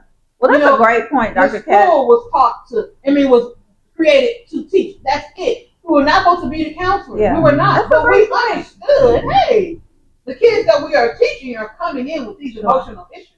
Or social issues that we're going to have to address before they can even focus. Yeah. So that's how we imparted ourselves. But we probably shouldn't have. We probably should have still kept that separate. But no, we stood up to the plate and did that. But I don't feel like the whole responsibility is strong. No, absolutely not. Parents are the first teachers. And y'all not. Well, and to your point, Dr. Kat, and that's the thing. It's like it has just kind of evolved to that because, as you said, y'all are observing these children's behavior more so than parents may even be, right? Because you're like in a closed setting with them like all this time, and so it's not necessarily right or fair. It's just where the situation is. We have to do it. But Dr. Bob, I wanted to ask you. That was a great point you made about the mom making the call when she received a call about or a text about what she felt was maybe about to happen. But Dr. Bob, I'll take a step back a little bit. Yeah. Access to weapons. See, now, and this may or may not upset some people, but I feel it, so I'm going to say it. If it upsets you, please put it in the comments. I'll personally apologize to you. But we, because I'm a father of 3, have to do a better job at raising our kids. And do not buy them guns and weapons for presents when they're minor. Right. This is a weapon that a father bought for a 12-year-old kid. Not a emotionally normal 12-year-old kid. Yeah. And don't tell me that he didn't know because so many family members knew. And he lived with you. You knew he wasn't emotionally ready for it. You told the FBI that no, he didn't have access to it and all. But then, before the year was out, you made sure he had one? Does that make sense? Help me to understand where you have a kid who can't clean their room every day, but you buy them a gun. That needs to be clean. That's crazy to me. Well, a gun that can cause mass destruction. Yes. Yeah. Not a hunting gun. Right. And even if it was a hunting gun, still. The kid is 12. Right. And he should not. Don't do that. Don't do that. If you have hunting guns or whatever in your home, because we grew up with guns, in Texas, right? Yeah. So we, but I didn't know where it was. I didn't know where my father's gun was. I knew where they were, but I knew I didn't want the blank whooping that would come with it You if I knew were to touch it. because your parents told you. I saw it all the time. This is my thing. Even if you're a hunting family, you went hunting and you want to teach your child while they're young to shoot a gun, fine. But when you get back and when you lock it up, they shouldn't know where the key is because they probably know where the gun is. Yeah. But now, like, what about this access? But let's push all that out the window. Yeah. Not only am I going to let you have access, but I'm going to let you have one. Right. Only one. After being questioned by the FBI, GBI about a potential threat that your child has shown to be. But your child also reached out to the family for help. His family was saying that he asked for help, that he was having mental issues. He asked for help because the other student was saying that he was mercilessly bullied. Everybody knew his child was being bullied. Not at Appalachia like the school beforehand, but he was being bullied. So that alone is already emotional distress. And then you're having other mental issues, and then you're like, oh, with all that, I'm still going to get you a gun. You don't push things like that to the side. So essentially what this guy did, in other words, is he took a bomb and gave it to his kid as a present. Right. And said, go play. So he took a dynamite and lit it and threw it in our school building. Right. That's what he did. Absolutely. So and I don't blame the kid that much. It's a kid. And I know they're 14. No, they're not adult. Even though they're going to try this one, that's fine. Okay, I get it because of the severity of it. Absolutely. And you want to make sure that kid gets the help they need and be put away to secure everybody else. I get all that. And we can't do the death penalty. I get all that. But that is still a kid. And think about who you were at 14. Now, they live in the moment. You know, they don't think about the repercussions of later on. They live in that moment. Right. And I think, so we failed him emotionally. We failed him as society. We failed him. You know I don't know if we failed him as that particular kid. Yeah, I don't think but that dad did. I don't think I did personally. I think that dad did. I think, but see, we don't know the whole story. Because I wonder if this kid had an IEP. I'm wondering what do we talk about that, Dr. Cat? Well, that's the thing, because you have to address it differently. Yeah, we talk about that. We discipline them differently than we discipline. Well, back up and tell the audience first of all what an IEP is, just very briefly, and how that would impact this, and how that would impact this situation. Like real quick. Well, just think about. I'm gonna keep it simple because all these little letters and stuff you're not gonna get. But I would say, I think everybody knows what special ed is, right? Special education, and that could be a disability. That could be emotional. Mental. You can be a slow learner. Let's say you don't learn as fast, or you learn differently. And sometimes your brain doesn't connect to other things in your body, right? I had a kid that was a genius, but her gross motor skills, she literally could not write. Sure. But got a perfect score on the same thing. So if he had an IEP, if he was a special ed child, if he has an IEP, or if he has a plan, an individual plan for this kid to be more successful in learning, or just to be more successful in general. We have to look at what the issue is if there's an issue. Because behavior-wise, because your IEP can have a lot to do with your behavior, or your behavior have a lot to do with your learning disability. So let's say their behavior manifests a particular action, then we have to look at that differently when we try to reprimand that.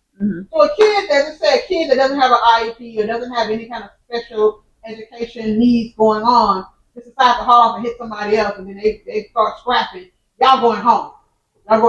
That's it. But for a kid who can't make a rational decision like that particular kid knew what he was doing. I don't like you tomorrow on site, and on site they beat you down, right? But another kid that may be sitting here thinking, and I'm not saying this is what happened, thinking that a situation is going on that might not be going on. And then they have even ODD. So we all talking about ADD and ADHD. But what about ODD? Where they just have those spontaneous, cursing people out, spontaneous acts of violence, spontaneously making decisions that they shouldn't be making, and they get physical. If you're manifesting that, and that's a part of your IEP, we cannot punish you like we punish the regular kids. We can't be like, oh, you're going home for suspension. No, we're going to go back to your IEP. We'll go back to see what your plan is. We're going to do those steps or start those steps again. But you'll be back to school tomorrow. Yeah. While the other kid going to be at home. Yeah. So saying all that to say, are we even treating this kid if he is special ed, or even if he has a mental disability that hasn't been diagnosed, can we still hold him as accountable as we will the average 14-year-old that does not? Because that's what we deal with in school. a lot of times you see this kid do something egregious, and you're like, wait a minute, why y'all didn't throw the book? Well, this kid has what? It does matter. But that's like me having a mental issue, and you're not having a mental issue. We're going to handle things differently. And not just because it matters emotionally, but it matters legally. Legal. But legal I think, it's hard to suspend them. It's hard to do a lot of things. But I think this is one way that we can circumvent a lot of violence. Parents do a better job at parenting.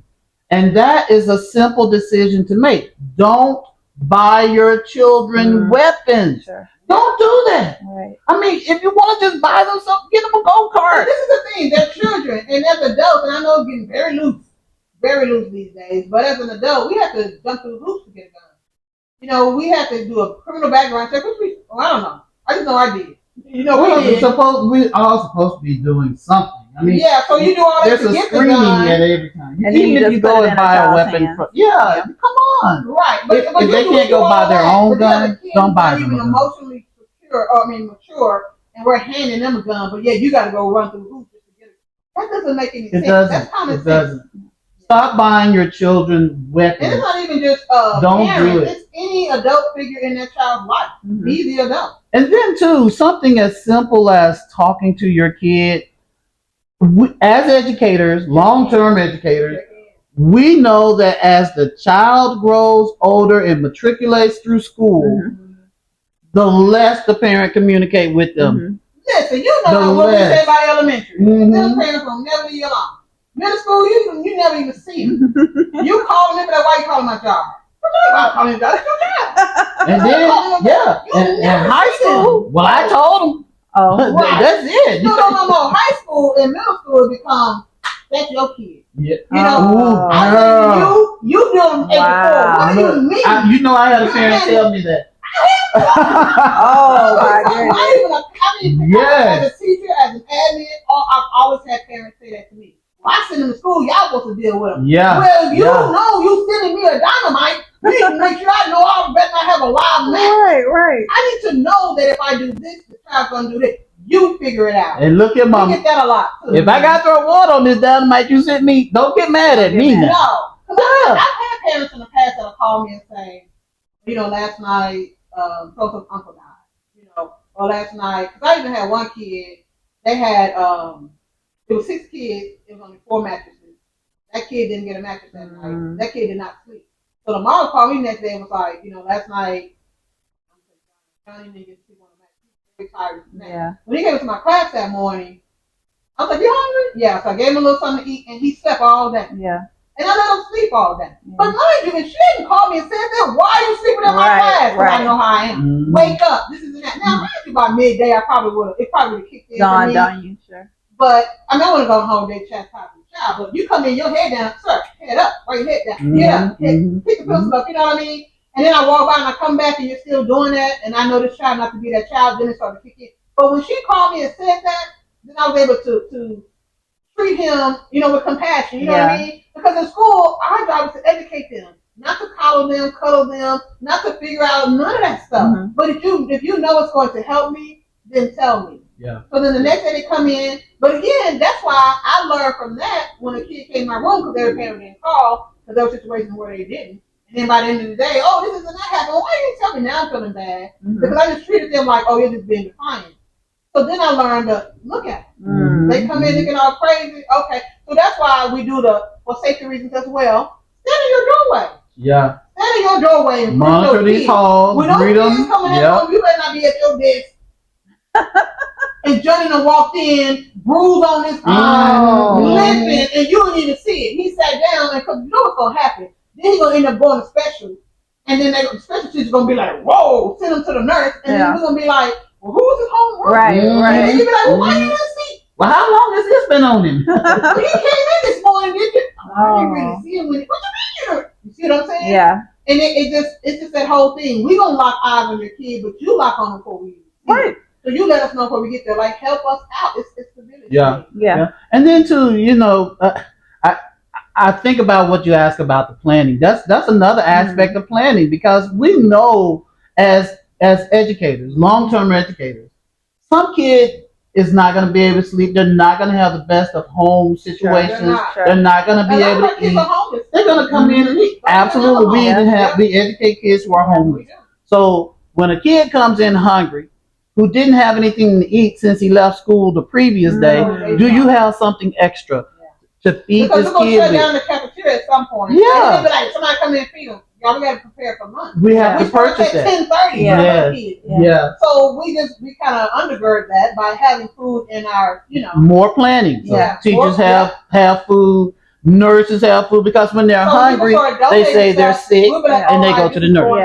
Yeah. So we make sure the nurses have something to feed these kids with. Come in late, it's like you're supposed to be there about 7:45 or 8 o'clock or whatever. You come in at 8:30.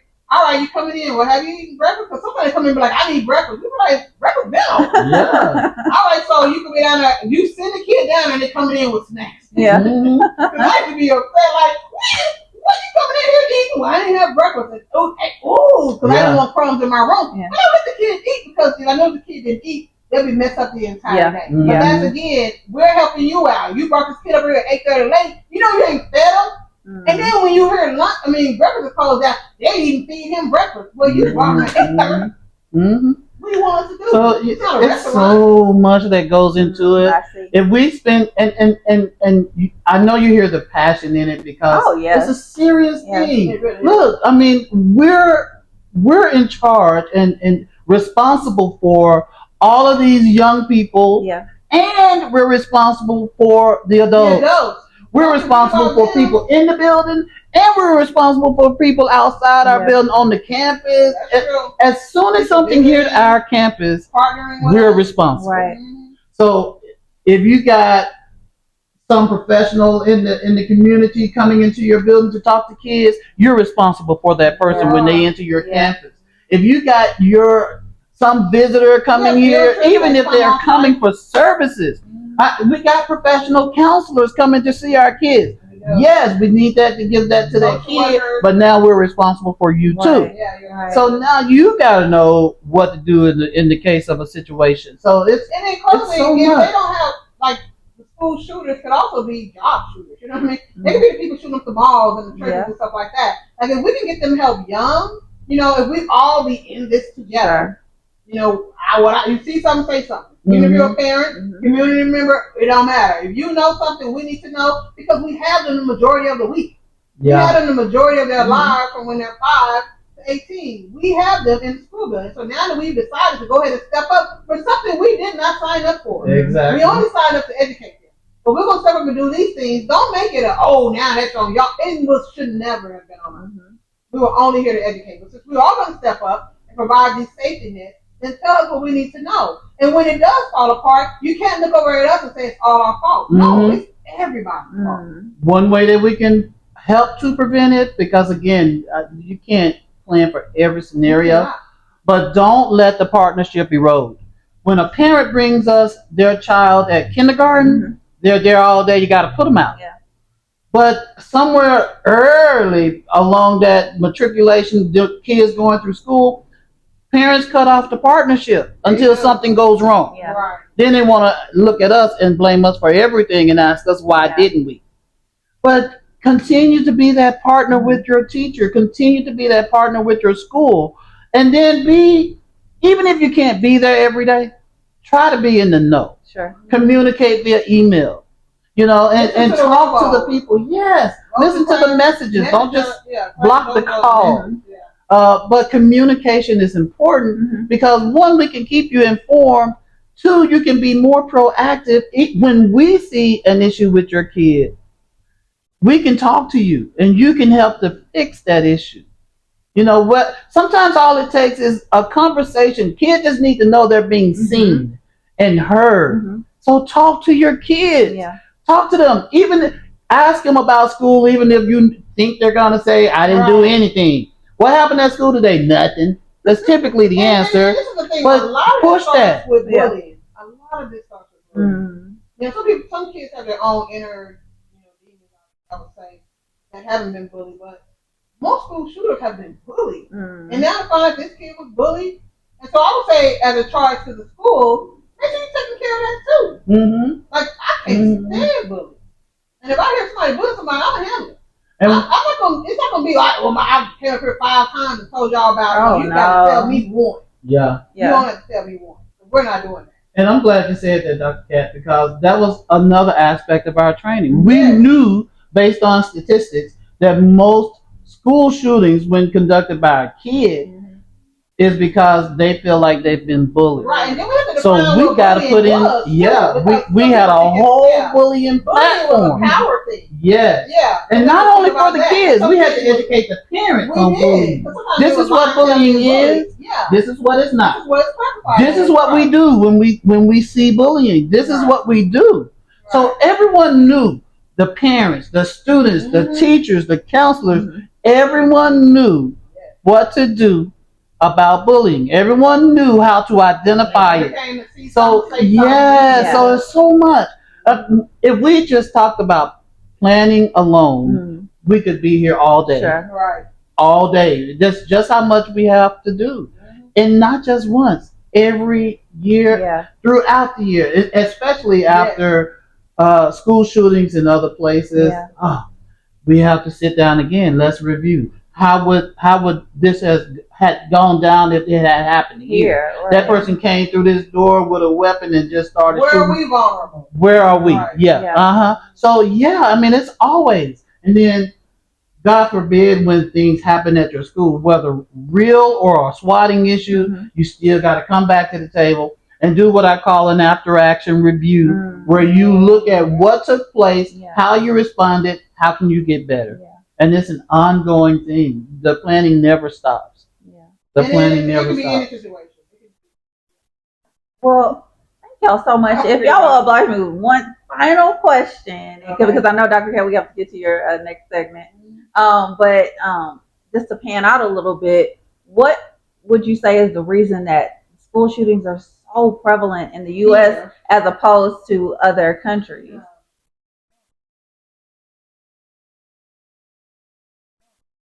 And you can, I know it's very loaded, so we don't have to go too far into it. But what do you think? Well, I'll give it to you, and this comes from a 30-year educator, a parent, and I believe, and I know I'm going to step on some toes, put it in the comments, I will apologize to you personally. He's a veteran. I just believe what I believe. These are my experiences, and I'm just sharing them. Say what your chest talk about. But I believe we as a society have failed ourselves. We make guns too readily available to everyone. And we just can't do that. Yeah. I respect the Second Amendment. I do. I grew up in rural Mississippi, where much of the meat that we ate came because we went hunting. And everyone in the house had to do their part to put food on the table. So I understand the importance of having certain guns in the house and using them for that purpose. But now in our society, we don't have that. We not as prevalent. And not everybody needs to have guns now. So let us not confuse rights with, let us not confuse the right to own a gun with the right to be safe, especially at school. Please. Don't buy your students weapons. They're not ready for assault rifles. They're of any kind. Don't buy them assault rifles. Don't buy them shotguns, pistols, knives. Don't do it. Do not buy your kids weapons. Oh, I had a machete pulled on me in school. A machete? Yes, I did. A machete? A machete. And you know what? And a 30. Oh, Lord. But that was here in Atlanta. Yeah. But now, please don't buy your students weapons. If you just want to buy them something nunchucks, brats. Just get them a go-kart, an electric scooter. Yeah. Don't buy them weapons. Or understand that in doing so, you are taking on the responsibility and may have to face litigation, and that's the thing. criminal charges yourself. Yeah, and it's which interesting. I like that. Me too. It's interesting that you say you're taking on. That's your kid. You already have it. Yeah. You're responsible. You're accountable. But the judgment is lacking. It's like, what would make you think that if anything were to happen with this particular young man in Appalachia, his father, I'm so like blown away that happened. Yep. Not only did you put a weapon in the hands of a child, but there was all this lead up to that all signs, the red flags were like blind as a bat red. Like, what would make you? And so it's like the judgment on the part of a lot of these parents is just lacking. Mm-hmm. And you would just can't be a parent, even though a lot of people are. He threw a live grenade into that school. Yeah, not figuratively speaking. Yeah. That's what the father did.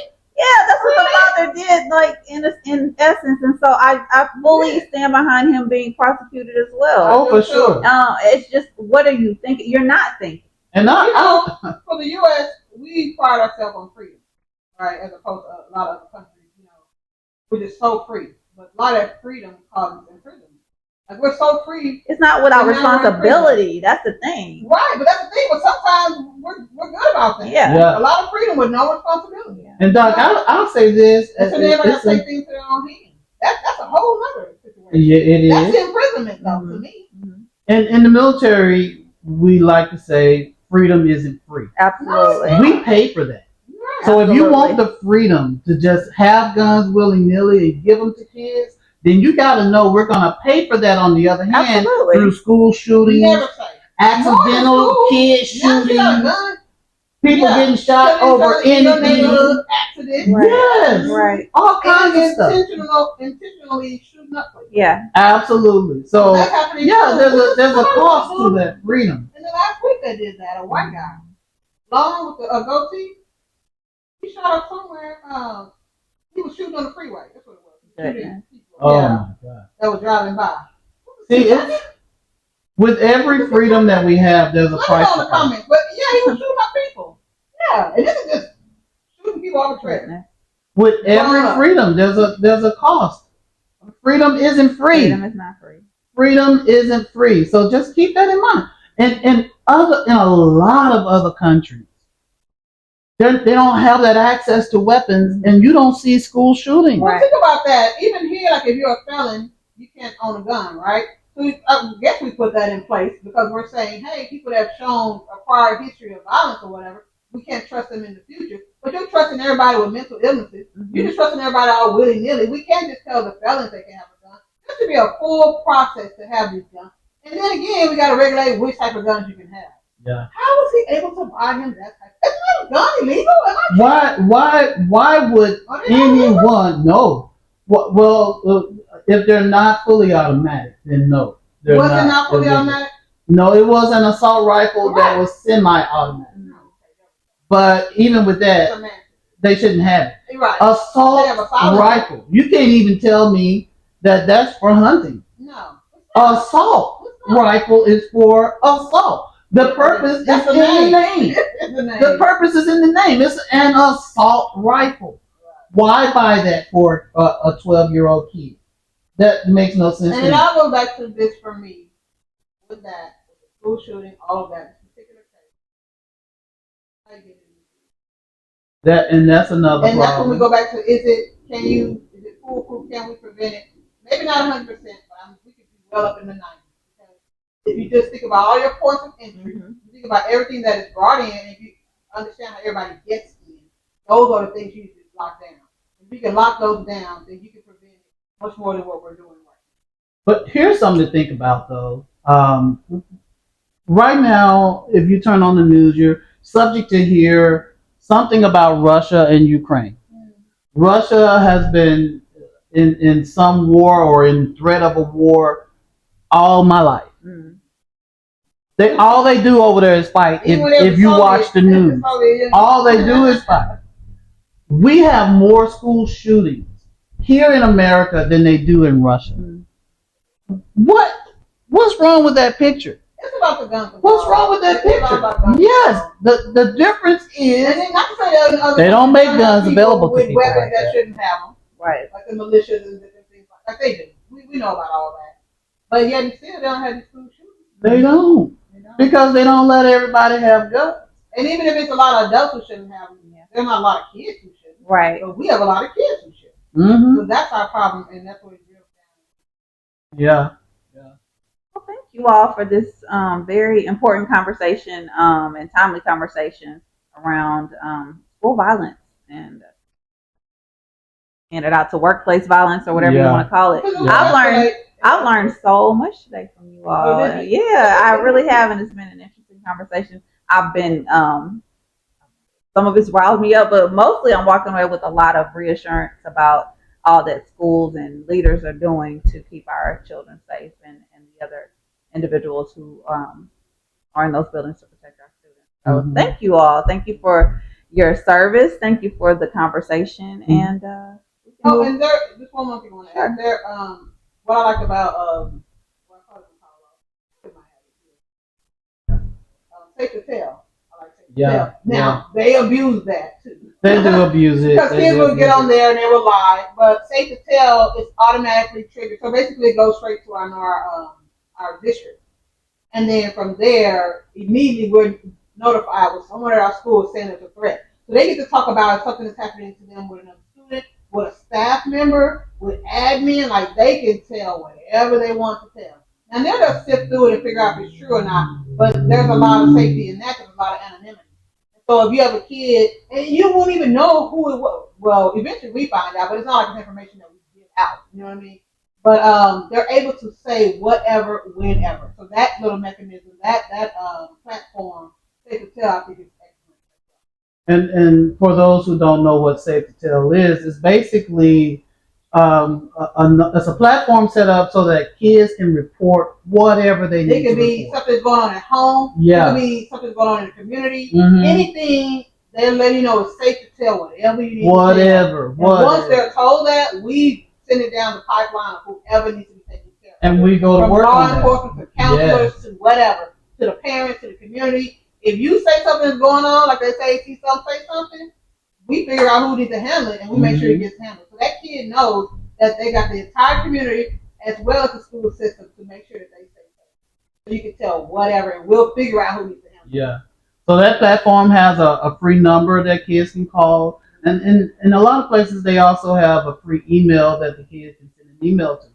And they can do it anonymously. Yeah, that's they can call. They can say whatever. From anything from, I heard a kid's going to be at our school to try to shoot it up today. I'm at home and somebody touched me improperly. I got touched improperly by my uncle or my neighbor. Whatever. Yeah. So if there's a threat of any kind for a kid, it's safe to call this particular number and they won't be judged. A lot of them, that was happening a lot. I'm feeling like I want to kill myself. And that's another thing too, because even with our internet service that we have with the kids and the different emails and how they use our internet to Google and stuff like that, we would get those alerts, right? And the alert would be like, oh, they're watching a video that has sexual conduct, and we'll have to contact that kid like, listen, cut your internet off or cut our platform off if you could, so we would get those alerts too. All those things help as well. So we have a kid on there Googling something about guns or school shootings, watching videos about it, we know about it because we get that alert. And then as admin, we have to figure out. So we have it set up. We have a schedule on who's on call and who's not. So during the week, you're on call all night, and if you get that alert, you respond that night at that time. If say 9 o'clock, somebody get in there, somebody want to commit suicide. If you're up that night, you're up, and you need to handle it. You need to call them, call their house, make sure they're safe, call the police. So we have that in place as well, which that'll help us. Yeah. But everybody don't have that, but that's something. Thank y'all. Thank you again for this very important conversation. We can make the transition now. This has been Doctored Up, And we thank you guys for joining us today. Thank you for watching. Like and subscribe. Share in the comments what your feedback is on what you've heard today. We'd love to hear what you have to say and any of your thoughts around this particular topic or something else maybe that you have questions about. And if we didn't cover it, we could probably cover it in a part 2. Absolutely. So let us know if there's any specific